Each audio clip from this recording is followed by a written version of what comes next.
What's going on? Welcome to the first module of Story Selling Secrets. And today I'm going to talk to you about false beliefs. All right, that's our topic for today. And false beliefs are important because when you're trying to sell let me say that again. When you are trying to sell someone using a story, your goal is to overcome their false beliefs.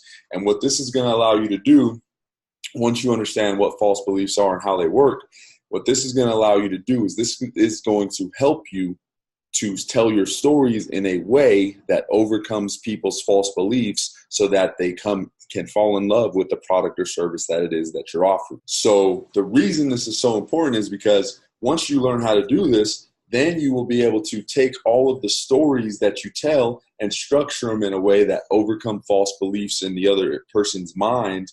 And what that'll allow you to do is if you get really good at this, a year from now, 2 years from now, 10 years from now, you're going to be able to persuade anyone to go along, as long as it's as long as you're coming from a place of conviction and it's the right thing for the person, right? Now, like all good superpowers, they can be used for good or evil. And so it's your moral obligation to make sure that you use these things in the right way. But to get started, we're going to talk about false beliefs. And with this being Story Selling Secrets, I'm going to start off with a story. So I remember a couple years ago, it was probably 5 years ago. I just started reading, really for the first time in my life, besides what I had to read in college and high school and all that stuff. But I started reading, and I was really excited about all these personal development books, and I just wanted to get better and consume all this information. But then one day I heard about this podcast, and I never listened to a podcast before. I didn't even know what one was, but I heard about this podcast, and people were saying, you have to listen to it. It's crazy. Like, once you listen to it, you're going to be hooked. And I've always been a guy that, I enjoy movies, I enjoy video games, but for me to just sit down and listen to a lecture or, something like this was beginning days. I don't even know if Audible was out then. It might have been, but I didn't know about it, right? And I'm like, man, am I really going to sit there and listen to, this story? Whatever. But people kept telling me, you got to listen to it, man. It's crazy. And so one day I was leaving work, and I'm like, what do I got to lose, man? I'm gonna check it out. And so I'm driving home from work. I plug in my auxiliary cord into my phone. I'm just kind of expecting whatever, let's see what it is. And as soon as the podcast started, it was it hooked me in. The lady was telling a story about a kid who went to prison for murdering his ex-girlfriend, but there's all these outside things, and there was really no proof at the trial, and people just assumed that he was the culprit because of the fact that he was Muslim, and this whole thing, right? And she drew me in so much that I literally listened to the entire podcast over the course of the next 3 days, and then I had to wait for the new episodes. So every week, as soon as it released, I would be on my freaking phone updating, scrolling, and rechecking to see when the next episode came out, right? It was crazy. It consumed my mind. And the way this lady told her stories was in a way that it was so practical, but so curiosity based, right? She would always leave you with a hook, and it was just like your favorite TV show, like Breaking Bad or Walking Dead, or whatever TV show. It was so in depth, and you could literally see the things as she's describing them. And she's talking about this blue car. It had a slight tear on the da-da-da-da-da.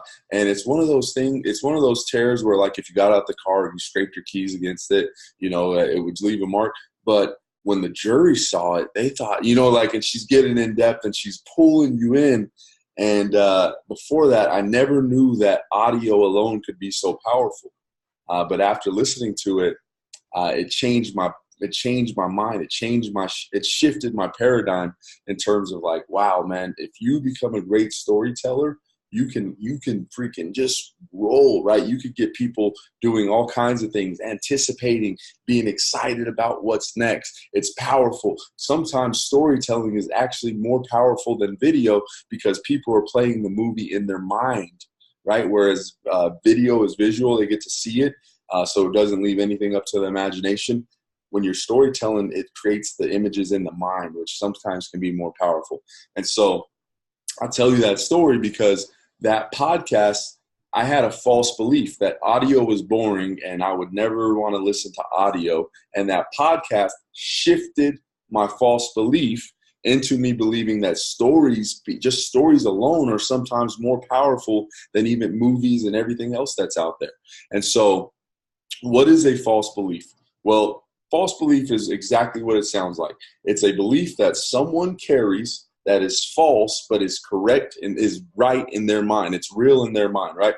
And so perception is reality, right? Perception is reality. And if you perceive something to be real, it becomes real to you, right? If you perceive that there's a boogeyman under your bed, then every night when you go to sleep and you feel little things and you think that there's, in your mind, the boogeyman is real. And so with that being said, how can we overcome false beliefs? Well, that's going to be more in depth as we move through this series, through this masterclass. But here's what you need to understand about false beliefs. Every false belief starts with an experience, right? Something happens. A kid falls down on his bike, hits his head, has to go to the hospital, and an experience happened. And then that experience turns into a story. And that kid says, man, when I was 5 years old, I fell off the bike, hit my head on the concrete, and I know bikes are dangerous, right? That could become his belief, right? You see a lot of people with this happen to them with drowning incidents, right? Where maybe they were a little kid, they went in the pool, they almost drowned, had a horrible experience, and then they don't try to swim anymore. They're like, nah, I don't swim. They're 50, 60, 70 years old. They don't even try to swim anymore because of an experience that happened when they were 4 years old that created a false belief in their mind. And so you get the experience, and then the story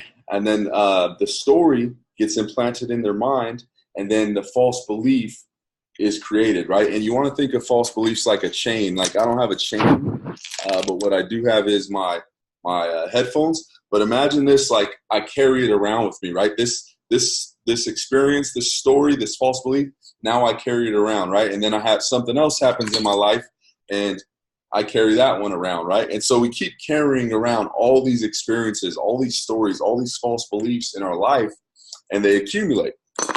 And they literally rule our lives because our beliefs shape our decisions, and our decisions shape our destiny. The decisions shaping our destiny part is a quote from Tony Robbins.